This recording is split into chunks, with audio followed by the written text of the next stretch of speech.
네, 이번에는 HTTP 두 번째 시간으로요. 이번에는 이제 HTTP를 통해서 얻어온 데이터, 컨텐트 타입이라는 걸 좀 알아보고요. 그 다음에 그 안드로이드에서 제공하는 HTTP 관련한 클래스들에 대한 것들을 좀 살펴보고 간단하게 겟과 포스트를 주고받는 방법에 대해서 알아보겠습니다. 자, 저희가 이제 알아볼 거는 컨텐트 타입이라고 하는 게 있는데요. 컨텐트 타입이 뭔지, 그 다음에 그것이 왜 필요한지 이런 내용들을 좀 알아볼 거고요. 그 다음에 이제 안드로이드에서 제공하는 HTTP와 관련된 자바 API들을 좀 알아보겠습니다. 그리고 겟과 포스트 방식으로 데이터를 주고받는 방법을 알아보도록 하겠습니다. 이번 학습에서 여러분들이 익히셔야 되는 건요. 컨텐트 타입이라는 게 어떻게 구성되어 있고 그 컨텐트 타입 안에 정의되어 있는 캐릭터 셋이라는 게 무엇인지 이런 것들을 좀 아셔야 되고요. 그 다음에 이제 그 HTTP를 위해서 사용하는 URL, 그 다음에 URL 커넥션, HTTP URL 커넥션 이런 클래스들이 있는데 이런 클래스들을 사용하는 방법에 대해서 숙지를 하시기 바랍니다. 그 다음에 이제 포스트와 get 방식으로 데이터를 요청하는 방법에 대한 것을 숙지를 하시면 됩니다.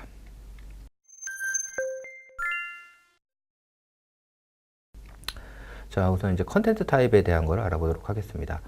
지난 시간에 컨텐트 타입이 어떤 건지는 좀 알려드렸죠. 그래서 이제 컨텐트 타입이라고 하는 헤더에다가 뭐 예를 들면 이제 어플리케이션 하고 슬래시하고 뭐 여기다가 제이슨 이렇게 놓고요. 여기 세미콜론하고 캐릭터 셋은 UTF 뭐 이렇게 해가지고 하는 이런 형태의 데이터가 들어가는 걸 보셨을 거예요. 이렇게 되어 있는 컨텐트 타입의 이 앞부분을 뭐라고 하냐면 우리가 마임 타입이라고 일반적으로 얘기를 해요. 마임 타입. 그 다음에 이 뒷부분을 뭐라고 하냐면 캐릭터 셋이라고 합니다. 그래서 이제 우리가 알아볼 게 뭐냐면 이 마임 타입이라는 게 도대체 어떤 거고 마임 타입에는 어떤 것들이 있고 그 다음에 이 캐릭터 셋이라는 게 무엇이고 이게 왜 필요한지 이런 내용들을 알아보도록 하겠습니다. 컨텐트 타입에서 이제 마임 타입이라고 하는 것들을 보면 자 마임 타입이라고 하는 거 봤더니 앞에 타입 있어요. 그 다음에 뒤에 서브 타입이 있습니다.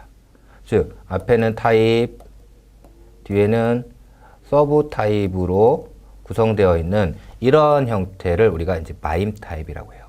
여러분들 이제 마임 타입 많이 보셨을 거예요. 어플리케이션 제이슨도 있고요. 그 다음에 이제 어플리케이션 XML 이런 것도 봤을 거고요. 그 다음에 뭐 오디오 엠팩 뭐 이런 거 보신 적 있죠? 이런 것들을 전부 다 마임 타입이라고 해요. 마임 타입이 왜 필요할까요? 마임 타입. 이 마임 타입은요, 기본적으로 이 데이터는 어떤 형태로 쓰이는 데이터고 그 다음에 그거의 파일 포맷은 무엇이다를 나타내는 게 마임 타입입니다. 근데 이 마임 타입을 어디서 쓰느냐? 여러분들이 일반적으로 데이터라고 하면 이 데이터를 갖다가 처리할 때 두 가지가 있어요. 처리하는 방법에는. 하나는 뭐냐면 데이터를 어떻게 획득할 거냐 하는 거고요. 근데 두 번째는 뭐냐면 이렇게 획득한 데이터를 어떻게 플레이할 거냐. 이게 이제 두 가지예요. 데이터에 대해서 우리가 하는 두 가지인데요. 하나는 데이터를 어떻게 획득하느냐의 문제고요. 또 하나는 어떻게 플레이하느냐 이런 문제예요.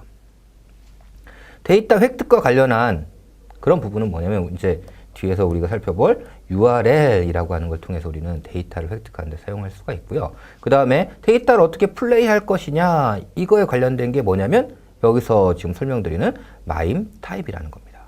즉 마임 타입을 보면요. 앞에 자 보세요. 오디오 무슨 뜻이죠? 얘는 소리로 플레이되는 이런 형태로 소리로 플레이할 거다. 그 다음에 그거의 파일 포맷은 mp4라고 하는 파일 포맷을 갖는다. 이런 의미가 되는 거죠. 그래서 우리가 마임 타입을 알면 이 데이터를 어떻게 플레이할 수 있다라는 걸 결정할 수가 있는 겁니다.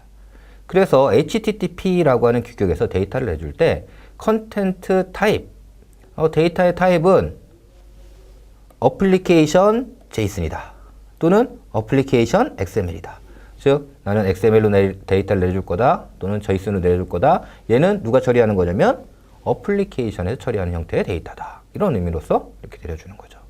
자, 이제 어떤 것들이 있나 볼게요. 어플리케이션 JSON이라고 하면 JSON이라는 포맷을 쓰는 거고요. 그 다음에 어플리케이션 RSS 플러스 XML 이렇게 하면은 RSS라고 하는 타입이 있어요. 데이터를 갖다 내가 얻어오는 그런 포맷이 있는데 RSS라고 하는 포맷에서 사용하는데 거기서 사용하는 규격은 XML을 씁니다. 그래서 RSS에서 사용하는 XML 데이터 포맷이다. 그 다음에 XML을 이용해서 데이터를 교환하는 그런 규격을 뭐라고 하냐면 SOAP swap이라고 하는데요. 예, 여기서 사용하는 XML이다 이런 뜻입니다. 그 다음에 많이 이제 사용하는 것 중에 하나가 뭐냐면 어플리케이션 슬래시 XWWW 폼 URL 인코디드라고 하는 포맷이 있는데요. 얘는 뭐냐면 여러분들이 웹에서 폼이라고 하는 HTML에서요. 폼이라고 하는 걸 써가지고 데이터를 갖다가 서버로 전송할 수가 있습니다. 그때 서버로 전송되는 데이터의 기본 타입, 데이터의 폼에 사용되는 데이터들을 서버에 보내는 기본 타입이 여기 있는 XWWW 폼 URL 인코디드라고 하는 타입이에요. 뭐 기본적인 방식은요. 어떻게 되어 있냐면 변수명 A는 10, 그 다음에 ampersand B는 20 이런 식으로 데이터를 만들어서요. 이 데이터를 서버로 전송을 하는 겁니다. 그래서 이제 이렇게 사용하는 타입이 있고요. 그 다음에 이제 XML이라고 하는 타입이 있고, 내가 내려주는 데이터는 집으로 돼 있어. 그럼 집. 그 다음에 내가 지금 내려받는 데이터는 오디오 MP3야. MPEG이야. MP4야. 그럼 MP4 오디오 데이터가 되는 거죠. 그 다음에 MPEG이야. 그러면 MPEG 오디오가 되는 거고요. 그 다음에 뭐 이미지 같은 경우에는 이미지라는 거에 JPG. 뭐 이미지, PNG. 그 다음에 이제 멀티파트라고 하는 게 있는데요. 이 멀티파트는 여러분들이 데이터를 갖다가 서버로 전송할 때 폼이라는 걸 이용해서 전송하는데요. 그걸 통해서 전송할 때 이름, 값, 뭐 이런 것들 넣죠. 보통 이름은 어떻게 되고 그 다음에 나이는 어떻게 되고 이렇게 했는데 프로필, 사진 하면 여기 이제 파일 데이터가 올라갈 거예요. 자, 얘는 텍스트고요. 얘는 텍스트고요. 그래서 앞에서 name equal value, name equal value 이런 형식으로 가면 되는데 얘는 전혀 다른 마임 타입이네요. 그렇게 서로 다른 형태의 마임 타입을 동시에 올릴 수 있는 그런 게 뭐냐면 멀티파트라고 하는 거고요. 이 멀티파트 폼 데이터가 이제 폼에서 멀티파트 형식의 데이터를 올릴 때 사용하는 마임 타입이 되는 겁니다. 그런 거 외에 이제 여러분들이 많이 봤을 게 뭐 HTML, 그 다음에 일반 텍스트도 있고요. 그 다음에 동영상 같은 경우에는 MPEG, 뭐 MP4 뭐 이런 것들을 쓸 수가 있겠죠. 자, 그래서 이제 컨텐트 타입의 마임 타입이라고 하는 거는 이렇게 구성이 되어 있고요. 다음은 이제 컨텐트의 캐릭터 셋이라고 하는 걸 좀 알아보도록 하겠습니다. 컨텐트 타입의 캐릭터 셋이라는 걸 좀 알아볼게요. 자, 앞에서도 간단히 봤는데요. 여러분들이 자, 코드값 65라고 하는 이 데이터는 어떤 문자를 나타내느냐? 그럼 누구나 A라는 문자를 나타냅니다. 라고 얘기를 해요. 근데 컴퓨터가 65가 A라는 걸 어떻게 알 수 있을까요? 얘는 그냥 숫자잖아요. 숫자. 얘는 그 숫자에 뭘 한 거냐면 문자를 매핑해 놓은 거예요. 매핑. 이런 숫자에다가 이런 문자를 매핑해 놓은 거죠. 그러면 이 숫자에 해당하는 문자가 무엇이다 라는 거를 갖다가 우리가 어떻게 할 수 있냐면 이렇게 테이블을 만들 수 있는 거죠. 앞에는 이제 코드 값을 쓰고요. 이거에 해당하는 문자를 이렇게 그림을 그리는 거예요. 그래서 65는 A, 뭐 66은 B 이렇게 해놓는 거죠. 이렇게 만들어진 가장 유명한 테이블이 뭐죠? 아스키라고 하는 거죠. 아스키. 그래서 아스키라고 하는 표를 보고서 65는 A구나 라고 우리가 그렇게 인식을 한 거죠. 그럼 이 표가 만약에 달라지면 어떻게 될까요? 그러면 해당하는 코드에 대한 문자도 달라지겠죠. 이러한 코드표, 이걸 우리가 뭐라고 하냐면 캐릭터 셋이라고 하는 겁니다. 캐릭터 셋. 일반적으로 이런 코드로 이 문자를 어떤 코드에 매핑할 거냐, 어떻게 코드로 매핑할 거냐, 이것을 나타내는 거 뭐라고 하냐면 캐릭터 인코딩이라고 하고요. 캐릭터 인코딩이라고 하고요. 이렇게 만들어진 요 코드 값, 얘를 캐릭터 코드라고 이렇게 얘기합니다. 그 다음에 이렇게 만들어 놓은 표를 갖다 우리가 뭐라고 하냐면 캐릭터 셋이라고 부르는 거예요. 자, 그럼 이제 한글, 여러분들이 아시는 한글을 좀 볼게요. 한글. 여러분들 한글 캐릭터 셋 잘 알고 계신 게 뭐가 있을까요? 가장 대표적인 게 EUC-KR이라고 하는 걸 들어보신 적 있을 거예요. EUC-KR. EUC-KR은 뭘까요? 네. 요거는 유닉스 시스템에서 정의한 한글 캐릭터 셋입니다. 한글 캐릭터 셋. 이거 말고도요. ISO라고 하는 곳에 정의한 표준화 기구인데요. 국제 표준화 기구 ISO에서 정의한 한글 캐릭터 셋. 그 다음에 KSC, 이건 어딜까요? 네, 한국 표준화 기구입니다. 한국 표준화 기구에서 정의한 한글 캐릭터 셋. 그 다음에 CP949라고 해서 윈도우에서 정의한 한글 캐릭터 셋. 이런 것들이 한글 캐릭터 셋으로 있습니다. 자, 그러면 이런 문제를 좀 생각해 볼게요. 한글 가라는 글자를 갖다가 코드로 나타내면 A0, B0, B1 이렇게 될 거예요. A0, B1 이렇게 된다고 할게요. 자, 그러면 가라는 글자가 이렇게 됐어요. 이건 어디서 이렇게 되냐면 EUC KR에서 이렇게 된다는 거예요. 그럼 EUC KR에서는 한글하고요, 영어하고 숫자하고 기호들은 정의되어 있는데요. EUC KR에 일본어나 중국어가 정의되어 있을까요? 일본어나 중국어 정의하는 건요, EUC, JP 뭐 이런 캐릭터 셋이 따로 있어서요, 여기서 정의합니다. 자, 그러면 이렇게 만들어 놓은 이 캐릭터 코드는, 캐릭터 셋에 있는 코드는 어떤 테이블에서 적용하느냐에 따라서 가라는 글자가 될 수도 있고요, 아니면 일본의 어떤 글자가 될 수도 있고 중국의 어떤 글자가 될 수도 있는 거죠. 자, 이렇게 되면 이제 문제가 생기는데요. 어떤 문제가 생기느냐면, 내가 문서에다가 한글도 표시하고 일본어도 표시하고 중국어도 표시하고 싶어요. 자, 그러면 이 글자로 나타냈을 때는 한글, 중국어, 일본어를 다 나타낼 방법이 없죠. 이렇게 해서는. 그래서 전 세계에 있는 모든 언어를 표현할 수 있게끔 코드를 만든 게 있는데요. 걔가 뭐냐면 유니코드입니다. 유니코드.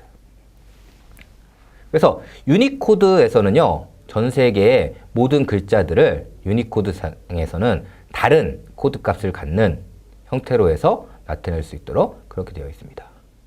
자, 그럼 유니코드에 한글 가라는 글자가 있다고 하면요, 이거 이제 어떤 값을 가질 거예요.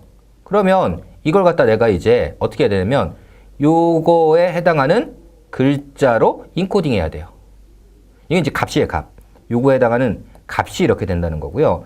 이 값에 해당하는 걸 갖다 실제 이제 글자로 나타낼 때는 앞에가 1바이트에 맨 앞자리가 0이냐, 1이냐, 뭐 이런 것에 따라서 나타내는 방법이 좀 틀려질 거고요. 뭐 이런 식으로 해서 어떻게 나타낼 거냐가 다 달라질 거예요. 그래서 이런 코드를 다시 어떻게 숫자로 매핑하느냐, 이걸 갖다가 이제 인코딩 방식이라고 하는데요. 인코딩 방식에 대표적인 게 UTF-7, UTF-8, UTF-16, UTF-30 이런 것들이 있습니다. 그 중에서 URL, 우리가 URL이라고 하는 곳에서 쓰는 인코딩 방식은 UTF-8을 쓰고 있죠. UTF-8. 자바에서는 뭘 쓸까요? 자바에서는 UTF-16을 사용하고 있습니다. 글자를 나타내는 데 있어서. 약간 좀 변형된 UTF-16이긴 한데요. 변형된 그 UTF-16을 사용하고 있습니다. UTF-8이냐, UTF-16이냐, 뭐 이거는 어떤 의미냐면요. 이제 글자를 나타낼 때 UTF-8 같은 경우는 1바이트 글자를 나타낼 수 있고요. 그냥 2바이트로 할 수도 있고요. 3바이트로 할 수도 있고요. 이렇게 크기가 1바이트 단위예요. 즉 8비트 단위. 그래서 이름이 UTF-8인 거예요. UTF-16은요, 글자를 나타낼 때 2바이트 글자거나 4바이트 글자입니다. 그래서 두 글자 2바이트로 되어 있거나 또는 이렇게 4바이트로 되어 있거나 글자가 이렇게 되는 거죠. 그래서 기본 단위가 16비트라는 의미예요. 자, 지금 얘기한 캐릭터 셋들에 대한 것들을 잠깐 볼까요? EUCKR이라고 하는 거 보니까요. 예, 가라는 글자는 어떻게 되어 있냐면 B0A1 이렇게 되네요. 예, 제가 아까 얘기한 거랑 좀 다르네요. B0A1 이렇게 되고요. KSC5601도 보니까 B0에 A1 이렇게 되네요. 가라는 글자가. 예, 그래서 B0A1. 이쪽이 정의한 기관만 다르고요. 기본적으로는 되게 비슷하게 하고 있습니다. 그래서 이제 코드 자체도 조합형이 아니라 완성형 한글은 사용을 하고 있고요. 그래서 이제 이렇게 코드표를 비교해서 보면은 비슷한 값을 갖게 되죠. 자, UTF-8 같은 경우 한번 UTF를 볼까요? UTF, 유니코드. 유니코드 같은 경우에는 자, 이쪽에 이제 유니코드를 나타내는 값이 있고요. 이 값을 갖다가 내가 인코딩 할 때 UTF-16에서는 이렇게 인코딩을 할 거고요. 그 다음에 UTF-8에서는 이렇게 인코딩을 할 겁니다. 이렇게 인코딩을 할 거예요. 한글은 어디 속하냐면 글자가 요 범위 안에 들어가요. 한글은. 그래서 UTF-16으로 표현하면 2바이트로 표현할 수 있고요. UTF-8로 표현을 하면 3바이트로 표현할 수 있는 거예요. UTF-8에서는 첫 번째 글자는 무조건 이렇게 되고요. 두 번째는 이렇게, 세 번째는 이렇게. 그 다음에 여기 있는 코드 값을 여기에다 각각 배치하는 형식으로 해서 코드가 배치가 되는 겁니다.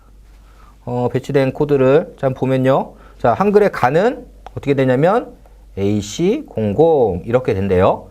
AC00이라고 하는 거를 이제 UTF-8로 나타내면 어떻게 되냐면 첫 번째가 234에 두 번째가 176에 세 번째가 128이라고 하는 이렇게 세 개의 캐릭터를 갖게 되는 거죠. 3바이트 캐릭터를 갖게 되는 겁니다.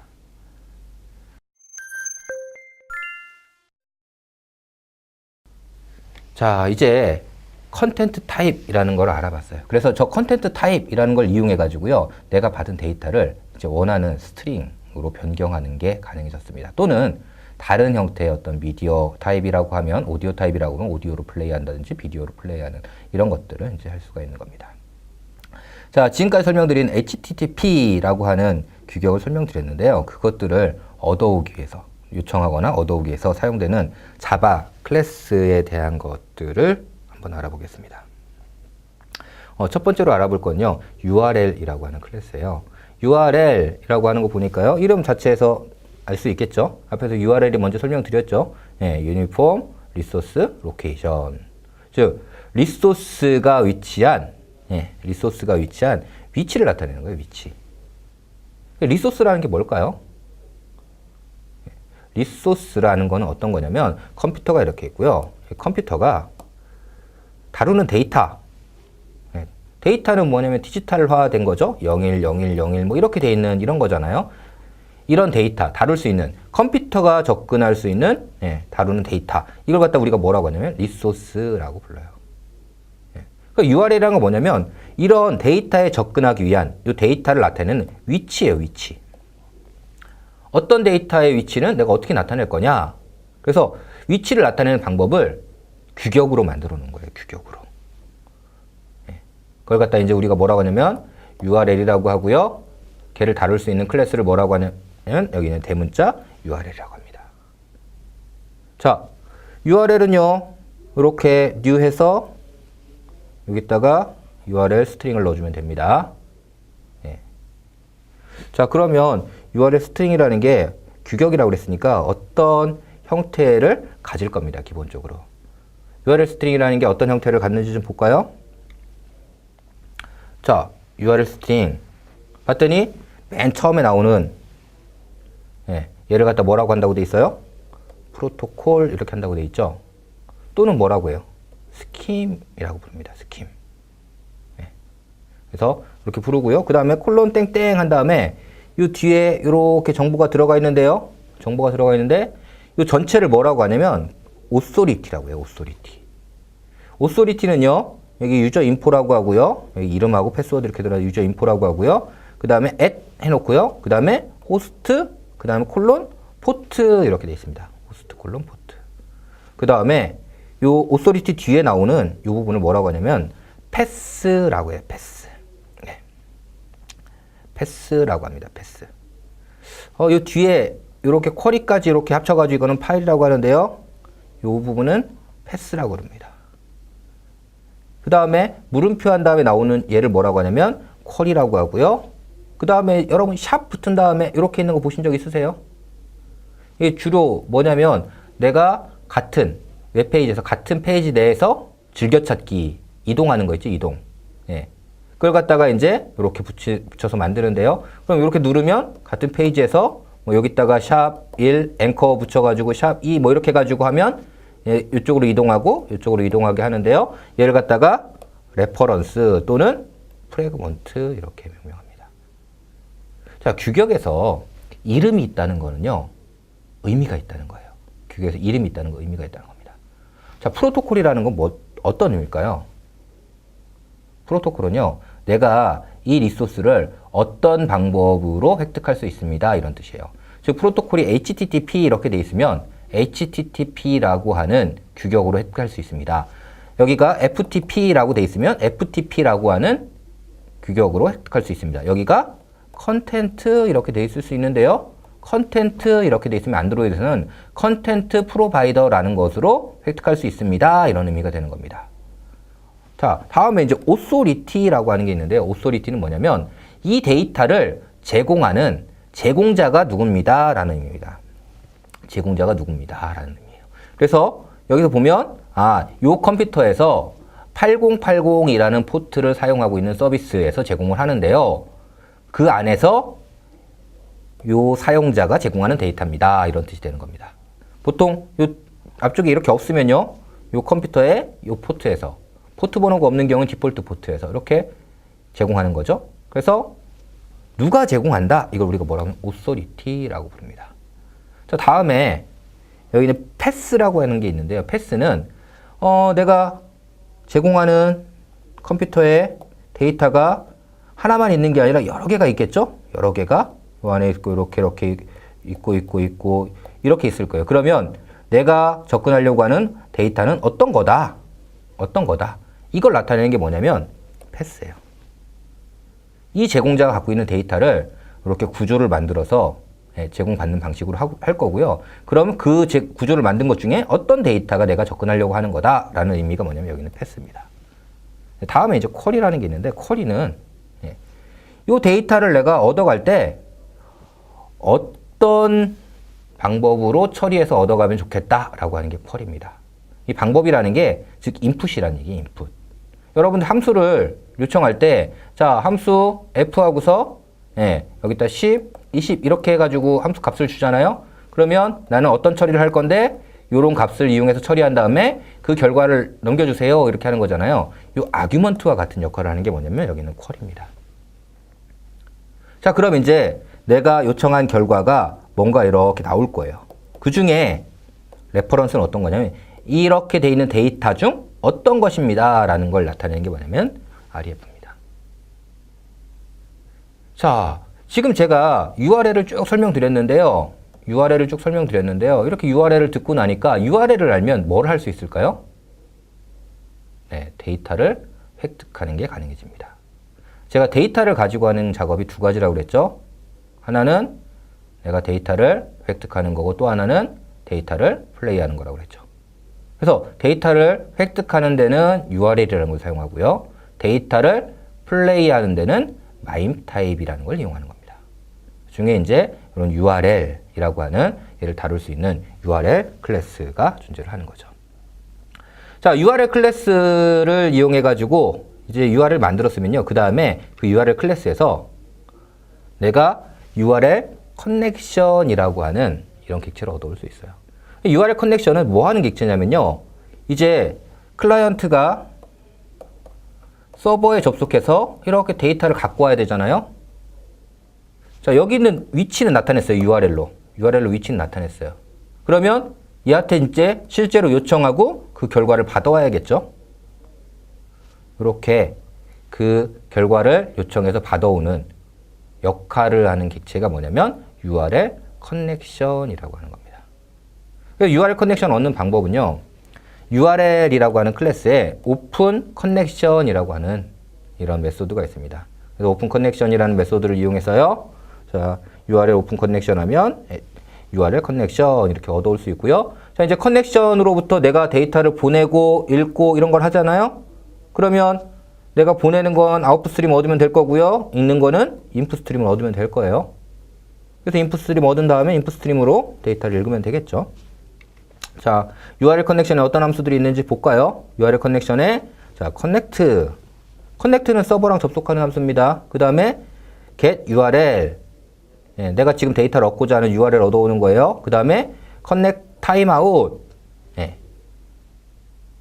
이건 뭐냐면 내가 커넥션을 요청했을 때 일정 시간이 지나면 exception을 발생시켜달라 이런 뜻입니다. 그래서 타임아웃 이런 걸 설정할 수 있고요. 그 다음에 데이터를 내가 읽을 때는 set to input 그 다음에 내가 쓸 때는 to output 이렇게 해가지고 내가 쓸 데이터가 있을 때는 set to output true 이렇게 하고요. 읽을 데이터가 있으면 set to input true 이렇게 해줘야 됩니다. to input은 디폴트로 true고요. to output은 디폴트로 false입니다. 그래서 여러분들이 포스트나 이런 것을 사용할 때는 to output을 true 이렇게 해주셔야 돼요. 그 다음에 내가 데이터 인풋 스트림 얻으려면 get input stream, 그 다음에 아웃풋 하려면 get output stream 이렇게 하시면 되고요. 그 다음에 데이터를 읽는데 타임아웃이 발생할 수 있죠. 그래서 그 타임아웃 설정하는 read, 타임아웃 이런 걸 설정할 수 있고요. 그 다음에 이제 컨텐츠 관리를 위해서는요, get content라고 하는 컨텐트 데이터를 내가 넘겨받는 게 있습니다. 컨텐트 핸들러라는 걸 등록해가지고 한다고 그랬죠. 그 다음에 컨텐트 인코딩, 그 다음에 컨텐트 랭스라든지 컨텐트 타입, 그 다음에 뭐 컨텐트 핸들러를 등록할 수도 있고요. 그 다음에 이제 이 컨텐트가 가지고 있는 데이트. 예. 그 다음에 이 컨텐츠의 expiration 해가지고 얘가 내가 갖고 있는 시간이 만료되는지 안 되는지 이런 것들을 얻을 수 있어요. 그 다음에 이제 헤더를 설정하는 기능이 있는데 뭐 request property라든지 그 다음에 set request property 해가지고 헤더를 설정할 수가 있고요. 그 다음에 내가 리스판스 헤더를 얻어오려면 get 헤더 필드 해가지고 리스판스 헤더 값을 읽어올 수 있습니다. 자, 그 다음에 이제 캐시를 관리할 수 있어요. 캐시. 캐시를 쓰는 거는 set use 캐시. 캐시는 설명드렸죠. 데이터를 한번 갖고 오고 나서 그걸 갖다 저장해서 다시 쓰는 건 이제 캐시라고 해요. 그래서 set use 캐시 해가지고 내가 캐시를 쓰겠다. 뭐 이런 것들. 그 다음에 데이터 마지막 last modified 마지막 modify 된 시간이 언제다. 뭐 이런 것들이라든지 if modify since 해가지고 캐시를 관리하는 데 사용하는 이런 것들이 있습니다. 자, 그럼 URL 커넥션을 내가 얻어올 때요. 오픈 커넥션에서 얻어올 때 어떤 스킴을 지원하느냐. 안드로이드에서는요. 기본적으로 HTTP도 지원하지만 FTP, 그 다음에 HTTPS, 그 다음에 파일도 지원해요. 파일. 그래서 파일, 그 다음에 자르로부터 읽을 수 있는 자르. 이런 것들의 스킴을 URL 커넥션에서 제공을 하고 있습니다. 자, URL 커넥션을 내가 얻어올 때요. URL을 보니까 스킴이 HTTP로 돼 있었어요.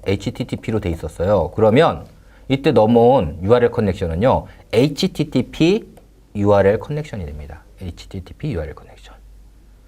일반 URL 커넥션은 리퀘스트, 그 다음에 리스판스 하는 걸 관리하는 거고요. HTTP URL 커넥션은요. 이 리퀘스트하고 리스판스 하는 거를 HTTP 규격을 따라서 리퀘스트하고 리스판스 하도록 그렇게 만들어 놓는 겁니다. 그래서 HTTP 규격에 대한 거 배웠으니까요. 첫 번째 뭐가 있어요? HTTP는 메소드를 선언할 수 있어야 되겠죠. 그래서 set request method 해서 메소드를 선언한 게 있고요. 그 다음에 응답에 대해서 뭐가 있어요? 리스판스 코드를 갖고 오는 게 있고요. 리스판스 메시지를 갖고 오는 게 있겠죠. 그래서 리스판스 코드나 리스판스 메시지를 갖고 올 수 있습니다. 자, 다음에 HTTP는요, 대용량 데이터를 전송할 때, 일반적인 HTTP는 컨텐트 랭스를 주고서 컨텐트를 보내는데요. 대용량 데이터 같은 경우는 그렇게 보낼 수 없죠. 그래서 이제 그렇게 보내는 게 뭐라고 그랬죠? 청크드 모드라고 그랬죠. 그래서 set 청크드 스트리밍 모드 해가지고, 데이터를, 대용량 데이터를 보내거나, 할 때 사용할 수 있는 이런 기능이 있습니다. 그 다음에 이제 리다이렉션을 관리한다든지, 그 다음에 이제 프락시를 설정한다든지, 이런 기능들을 할 수가 있습니다.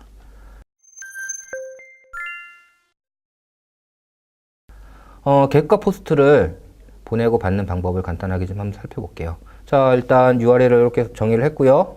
그 다음에 이렇게 정의한 다음에 URL로부터 오픈 커넥션 해가지고 URL 커넥션을 얻어올 거예요. 근데 URL 커넥션이 보니까 HTTP로 돼 있으니까 HTTP URL 커넥션이겠네요. 그래서 HTTP URL 커넥션을 이렇게 얻었고요. 이렇게 얻은 거 가지고서 이제 내가 데이터를 읽을 거예요, get은. get이니까 데이터를 보낼 게 없죠, 서버로.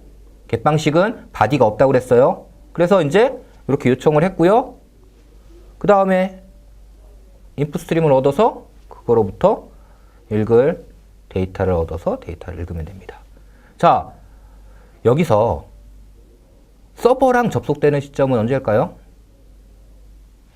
1번, 2번, 3번. 네. 서버랑 접속되는 시점은요, 여기는 2번이 됩니다. 여러분들이 오픈 커넥션 해가지고 커넥션을 만들었다고 해서 이때 서버랑 접속돼서 그 접속된 객체가 넘어오는 게 아니라요. 이때는 서버랑 주고받을 수 있는 기능을 갖고 있는 객체만 넘어오는 거예요. 그리고 나서 실제 접속하는 거는 connect라고 하는 함수가 호출되면 이때 접속이 이루어지거든요. 근데 connect라는 함수를 명시적으로 호출해주지 않으면 내가 어떤 결과를 얻어오겠다. 뭐 예를 들면 리퀘스트 코드를 얻겠다. get 리퀘스트 코드 또는 get 리스판스 코드라든지 아니면 get 리스판스 메시지 또는 이렇게 인풋 스트림 얻겠다. 이런 결과를 리스판스 메시지로부터 뭔가를 읽으려고 하면 그때 어떻게 되냐면 내부적으로 커넥트가 호출되고 데이터를 가져와서 해당하는 결과를 넘겨주도록 되어 있는 겁니다. 자, 포스트 방식으로 할 때는 어떻게 하느냐? 첫 번째, URL 커넥션, HTTP URL 커넥션을 얻어오는 거 똑같아요. 근데 이번에는 내가 body에다가 뭘 써야 되죠. 그래서 set dwarf true 이걸 반드시 해주셔야 됩니다. set dwarf true 이걸 반드시 해주셔야 돼요. 그 다음에 set chunked streaming mode 이렇게 해가지고 설정을 했어요. 여기 이제 값은 0 하면 디폴트 청크 사이즈를 그냥 쓰라는 얘기고요. 여기다 내가 크기를 제어할 수도 있습니다. 그 다음에 이제 아웃풋 얻어와서요. 여기다가 이렇게 아웃풋을 할 수 있죠. 만약에 내가 포스트 방식으로 데이터를 써야 되는 거면 어떻게 하면 URL connection set request method 이렇게 하고 여기다가 포스트 이렇게 해주시면 되는 거예요. 자, 그 다음에 이제 인풋 스트림 버퍼 얻어와가지고 서버에서 보내준 데이터 읽어서 처리를 하는 겁니다.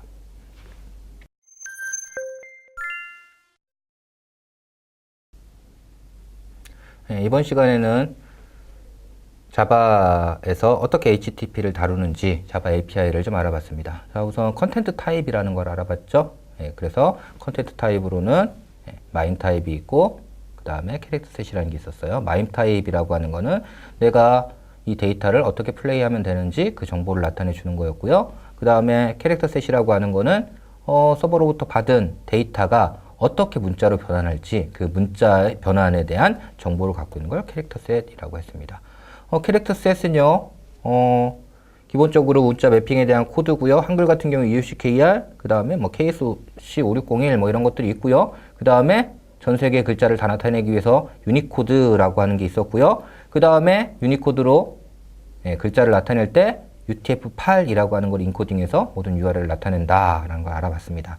그 다음에 HTTP를 다루는 클래스 URL, 그 다음 URL 커넥션, HTTP URL 커넥션이라는 클래스를 알아봤고요. 이 HTTP URL 커넥션을 이용해서 우리가 HTTP 프로토콜을 처리할 수 있다라는 것들을 알아봤습니다.